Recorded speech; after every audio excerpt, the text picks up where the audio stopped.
Peningkatan kes penderaan kanak-kanak di taska ataupun di tempat pengasuh di Malaysia kini saban hari semakin membimbangkan. Malah kes yang dilaporkan juga ada yang melibatkan berlakunya kematian. Seperti baru-baru ini, seorang pengasuh telah ditahan kerana telah menyebabkan bayi berusia 2 bulan meninggal dunia sewaktu dalam waktu penjagaan di taska.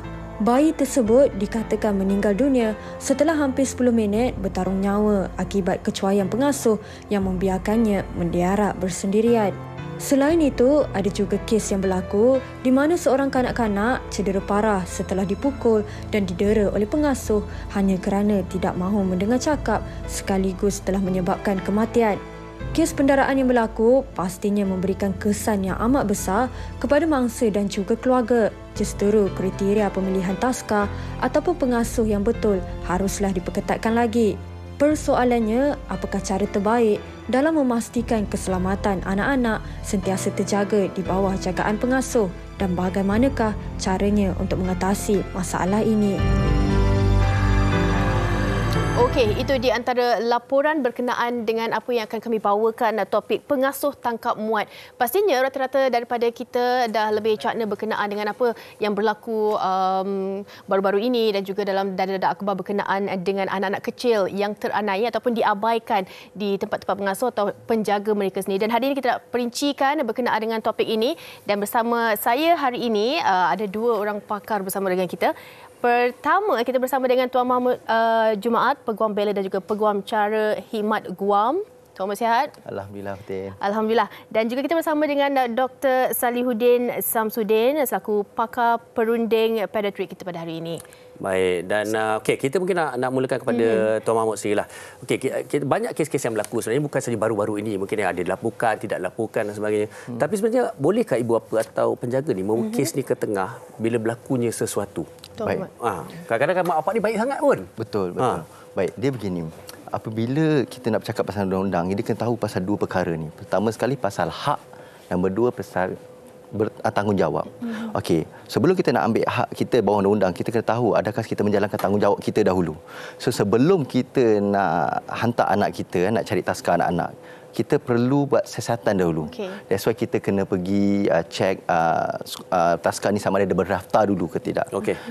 Daripada daftar tu kita boleh tahu sama ada kalau dia dah daftar, maksudnya pengasuh tu semua ada kelayakan. Dan dia akan ikut dia punya piawaian-piawaian yang telah ditetapkan oleh JKM. Yang paling penting, pengasuh ni adalah dimasukkan dengan dengan cukup dengan ilmu yang mana telah ditetapkan dengan kursus yang ditetapkan oleh JKM. Nombor 3, dia akan tahu berkenaan dengan nisbah yang telah ditetapkan bawah piawaian JKM, iaitu kalau 3 orang bayi, berapa? Seorang saja pengasuh yang boleh jaga.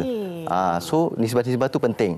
Nombor 4, kita boleh cek mana kita sebagai bapa kita cek kawasan taska tu, dalam rumah taska tu ada tak CCTV yang lengkap, berfungsi ke tidak. Kelima, kita tengok kawasan surrounding sama ada selamat ke tidak.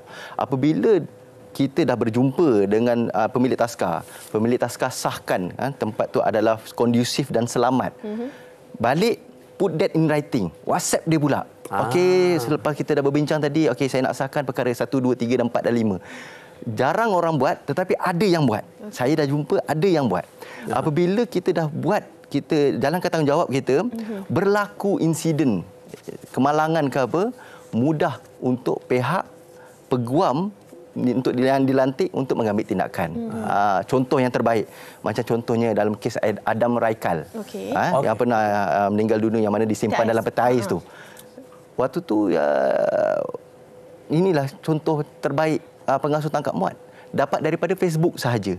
So bila dapat dalam kes macam tu, dia tak buatkan jalankan tanggungjawab tu, agak sukar untuk pihak peguam mengambil tindakan dalam sivil, tetapi di bawah kes jenayah, pihak polis masih boleh mengambil tindakan yang sepatutnya. Jadi kepada mak ayah, due diligence tu saya buat daripada awal, 5. Dan kemudian dicatatkan, dan kemudian baru memudahkan sekiranya apa-apa terjadi. Betul-betul. Dan saya nak tanya juga kepada doktor, kalau melihat kepada pengasuh tangkap muat ni kan doktor, apa yang berlaku sekarang ini pastinya memberi kesan kepada ibu bapa penjaga.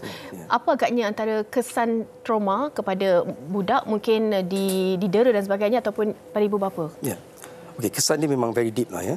Ibu bapa, first of all, kita memang tak ada siapa yang nak menghadapi situasi seperti ini kan. Tapi bila dah berlaku tu kita rasa menyesal macam terlambat. Tapi there are things that we can do to prevent it. Okay. And for the budak tu sendiri, kalau bayi kurang dari setahun, dia pun tak pandai cakap. Macam mana kita nak detect? Yeah. So ada a few things and I think I can bring up here. Okay.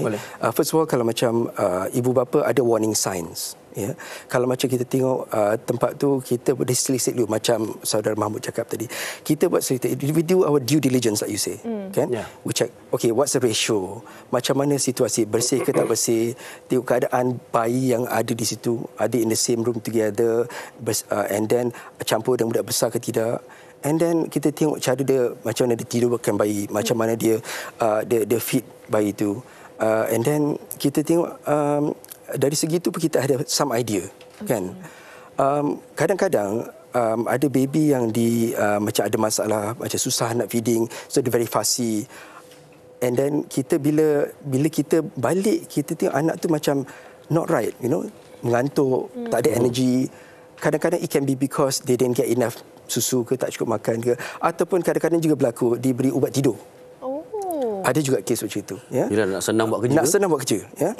So kita nampak perubahan daripada bayi itu, cara mana keaktifan dia, macam mana dia good mood, dia tak good mood. And kita nampak baby ni dia macam kenyang ke ataupun lapar bila balik rumah macam mana. So that's one clue. And then kita boleh tengok cara-cara macam mana dia ada signs of any bruising. Kan? Baby less than one year old, biasanya dia not really walking yet. Kan? Less than 6 months old, lagilah they should not be able to injure themselves. Any bruising, any signs macam kena cakar ke, any luka yang kita tak boleh nak explain, that should cause alarm bells to ring. What's going on? Okay, kalau ada CCTV, okay, alhamdulillah, we can look back and see what's going on. Yeah, and then we can learn from the mistake. Mungkin ada kemalangan, kecederaan yang tak sengaja, as possible, right? Tapi maybe it's something more sinister. Something could be pointing that maybe ada some abuse or kecuaian yang berlaku yang kita tak nampak. Baik. That's a few things. Yeah? And then kita tengok macam mana kita punya as a mother, our gut feeling actually. Kan? If you went through something like that, gut feeling is important. Baik. Okey, ada banyak lagi kita nak kongsikan.